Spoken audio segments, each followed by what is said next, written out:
Hello, Paimon. Hello, traveler.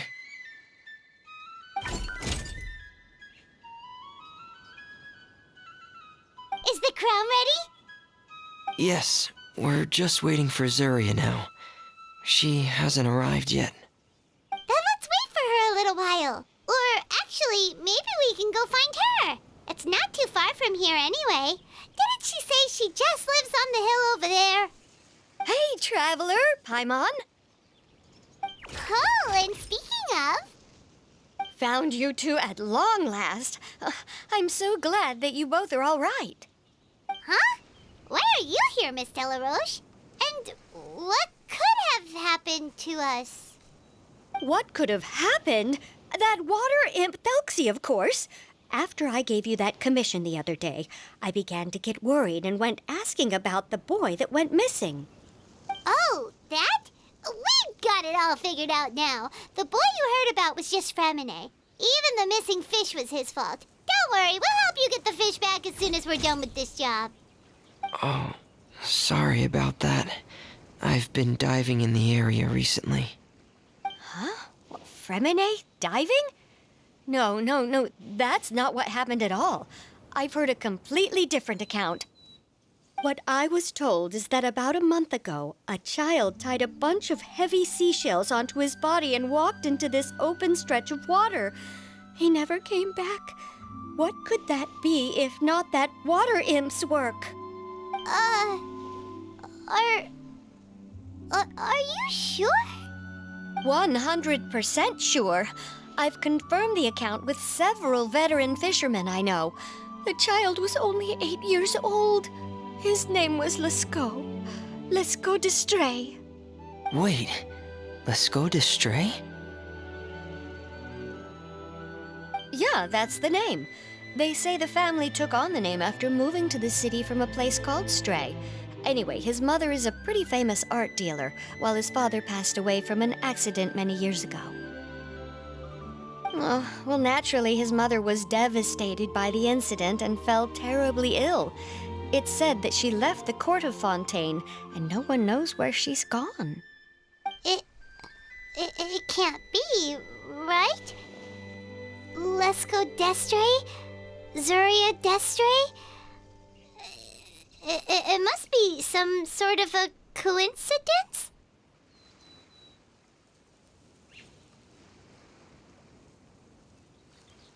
I'm sorry, miss. We've got to go check on something right now. Oh, I see. Well, you go on ahead. I just came to make sure that you're both all right. I'll head back then. Please remember to take care.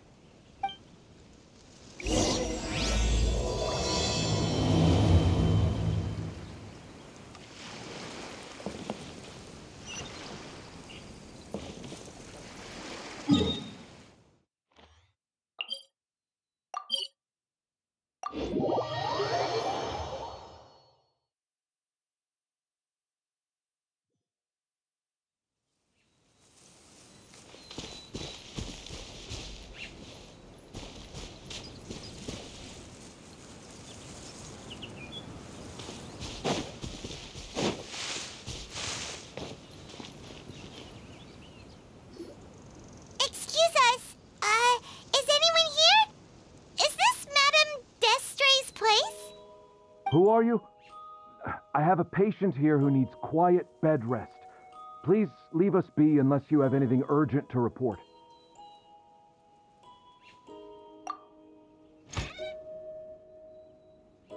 This is the residence of Zuria Destri, and I am Jala Khan, her family doctor.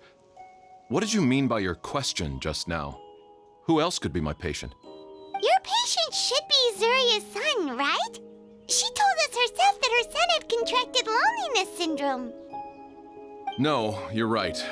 Young Master Lescaut did have that illness once upon a time, but well, the young master's no longer with us. And now the Madame has come down with the same illness. Are you her friends by any chance?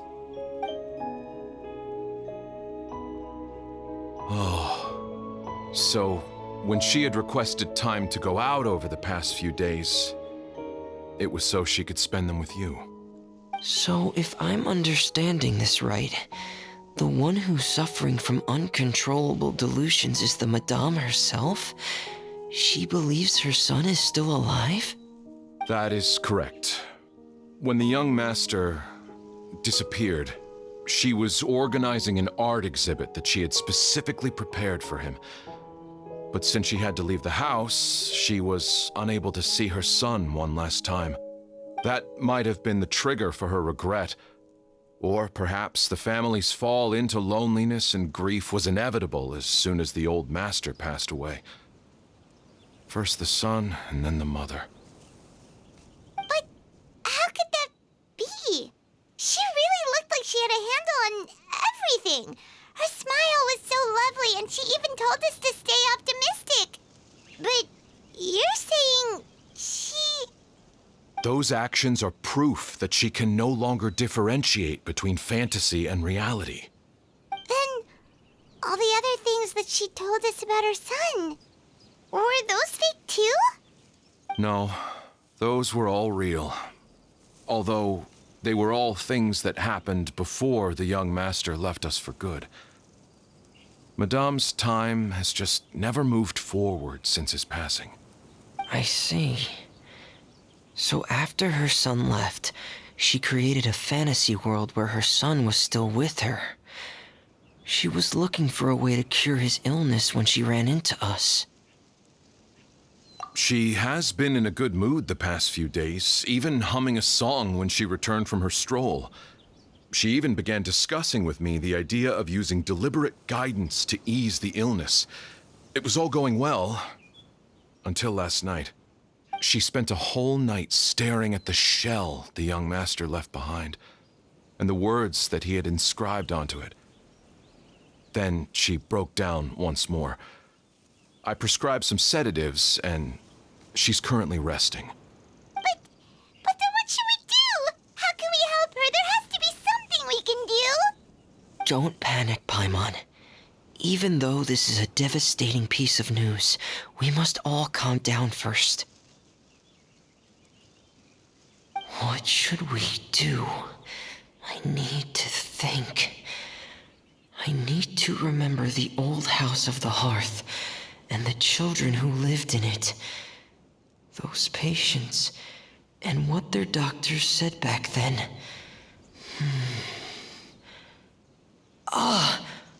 What if... Dr. Jalacan, have you seen a picture book? The Madame should have brought it back with her. Are you thinking about trying the guidance therapy she talked to me about before? It's worth a shot. I'll go get the book. Yes, this is it. That's right. If what Dr. Jalacan said was true, the past few days have been very helpful to Zuria, so we should complete this journey. We need to show her that her child has found a happy ending in the world of her dreams. But wouldn't that just make it harder for her to accept reality? One must first face reality before accepting it. The Madame has been crushed by her feelings of grief and can no longer bring herself to face reality. Our first priority would be to get her out of this state. Right. Before today, I had thought she wanted to use thexie's fantastic adventures to save her son. But now, I think she might need it to save herself. And if we could complete it, we should be able to give her some feeling of inspiration and closure. Maybe those feelings would be enough to give her some courage to face reality again.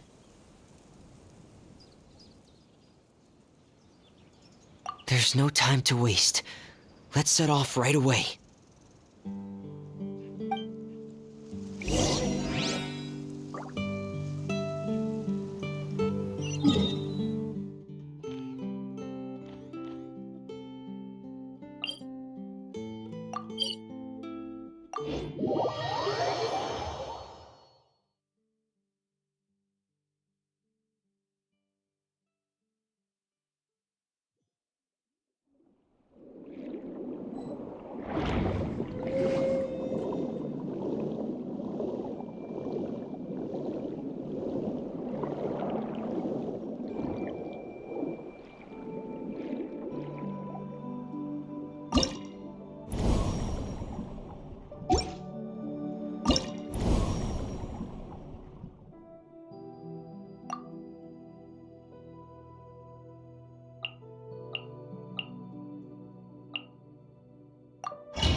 We're here again. This is the final part of Thexie's journey, but the most important person is missing.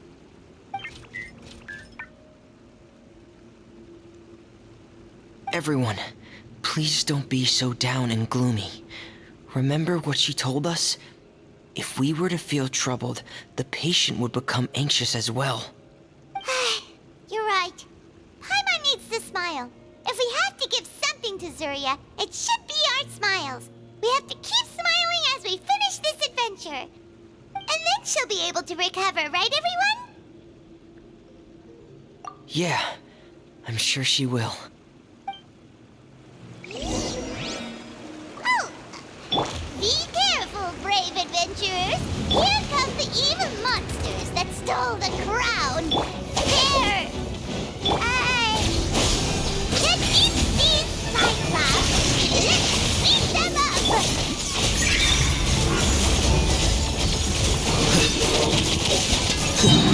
Watch out, everyone! They're coming at us again! There's still here! Which still looks stronger than ever today! We must be going all out! Pear! Get in here! Pear! Oh, this is the final enemy, right? We'll reclaim the crown for you now, Your Highness!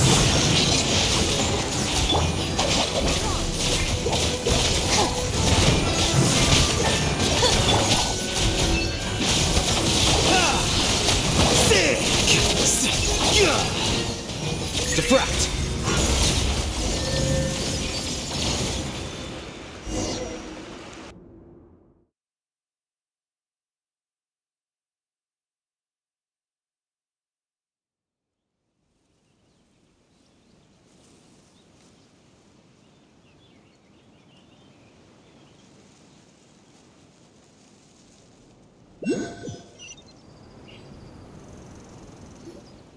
I'm sorry.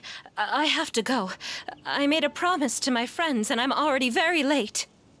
But, Madame, you're still... Don't try to stop me. Today's the most important day for treating thexie. We'll use the guidance method. Didn't you also say that you think it'd work? I'm not trying to stop you, Madame. It's just... Could you tell me the name of your child?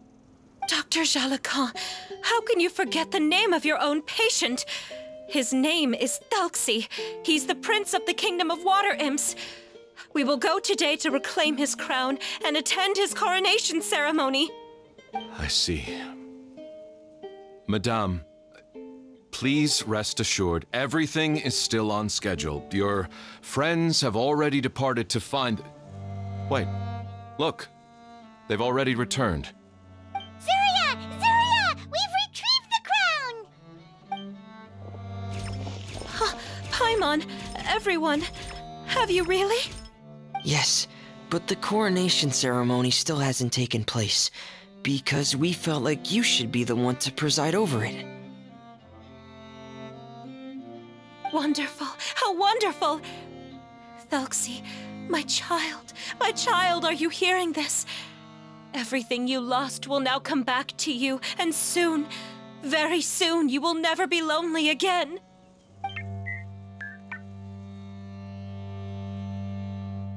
And the last page of the picture book. It's still waiting for you to illustrate in color. Right, the picture book. But I don't know what I should put on the last page. Don't worry, Thexie and his friends all know what should go on it. Get ready, Zuria. We'll describe everything for you. Okay. At last, Thexie and his friends were able to drive off the final invading monsters and achieve a dashing victory. Their success was complete, and the recovered crown resplendent. The water imps, finally returning to their homes, showered the prince with love and applause as he greeted them. They once again offered their precious shells to the prince and reconstructed the rainbow bridge of old. As he watched the scene unfold, the prince could not help but be touched by its beauty. Moved by everyone's happiness, the prince stepped onto the rainbow bridge and took a good look at all the friends who had gone on the journey with him.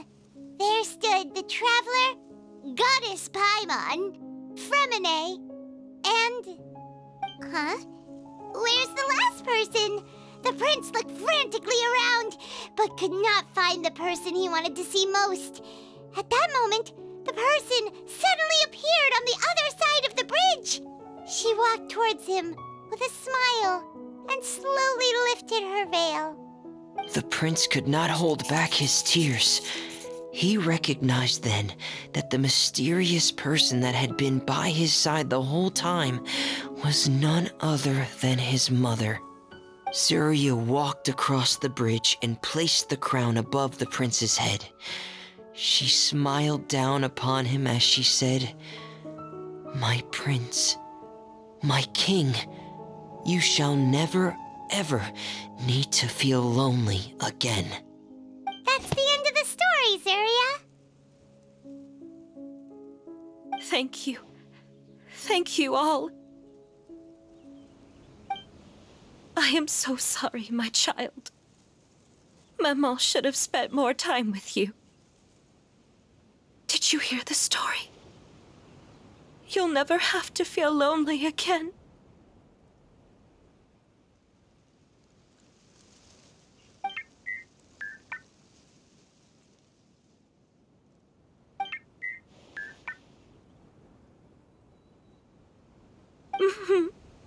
Maman loves you too.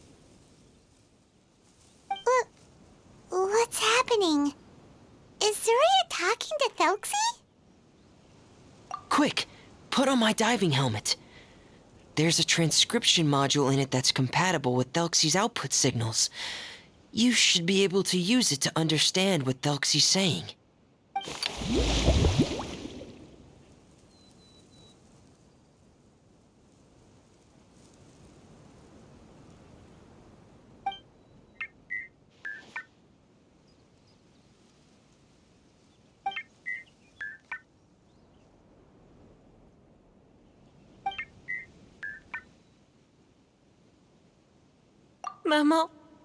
Maman loves you too.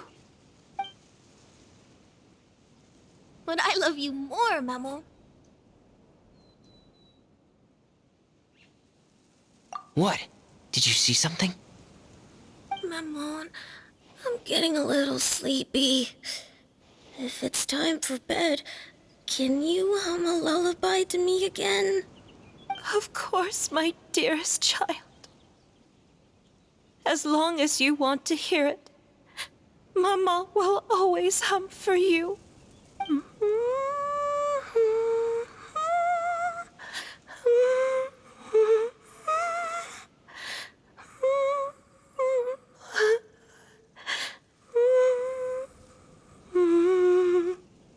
Thank you, Maman. Your lullaby has always been my favorite.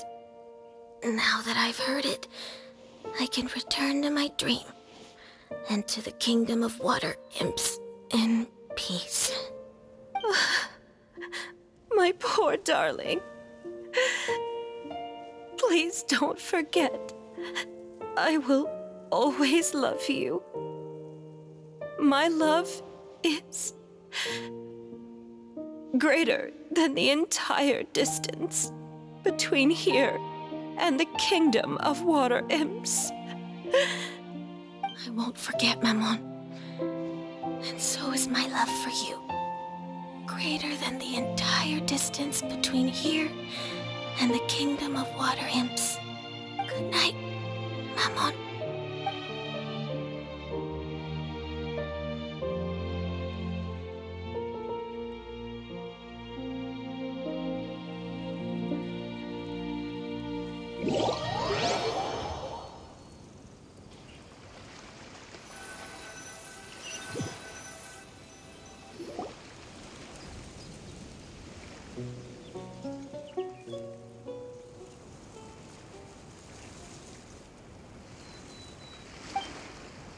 Traveler, Paimon, you're here. Fremine! Why did you call us in such a hurry? Did you hear something from Zuria? Oh, if it's not good news, Paimon doesn't want to hear it! Don't worry, it's definitely great news. The Madame came here for a visit just now with her doctor. Color has returned to her cheeks, and she sounded full of energy as well. She said she'd like to return to the court to continue hosting the art exhibit. But this time, she'll work with her doctor to exhibit some picture books related to the illness. Of course, thexie's fantastic adventures and the guidance therapy will be included in the exhibit as well. She'd like to use her experience to help others. That's wonderful! So it wasn't bad news after all. Mm-hmm. Here, please take this picture book with you.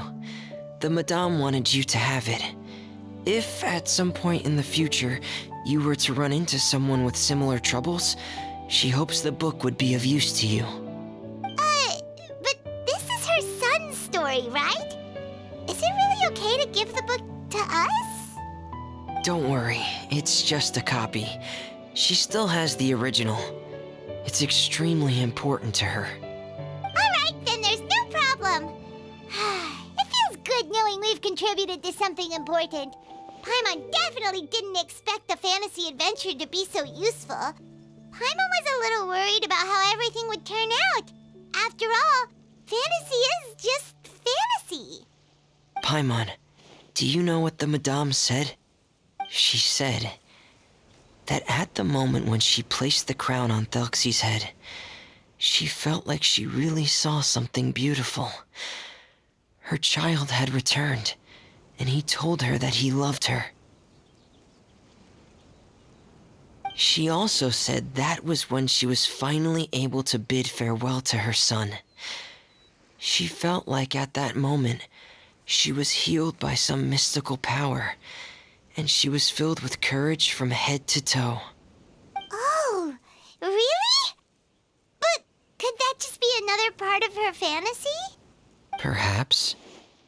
But if fantasy is just fantasy, and the fantasy world is not real, then how could it still grant us these powers that we can continue to use in the real world?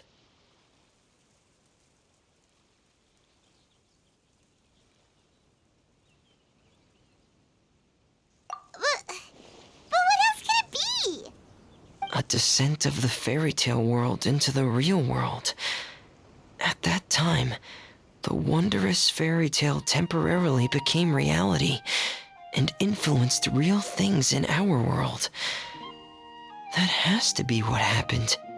You saw it too, didn't you? But can't be what happened, right? There's just no way. Wouldn't it be like a miracle if that really happened? Yes, I suppose that would be a miracle. I hope that everyone who's found themselves in a dark place would be able to see something beautiful and experience a miracle for themselves.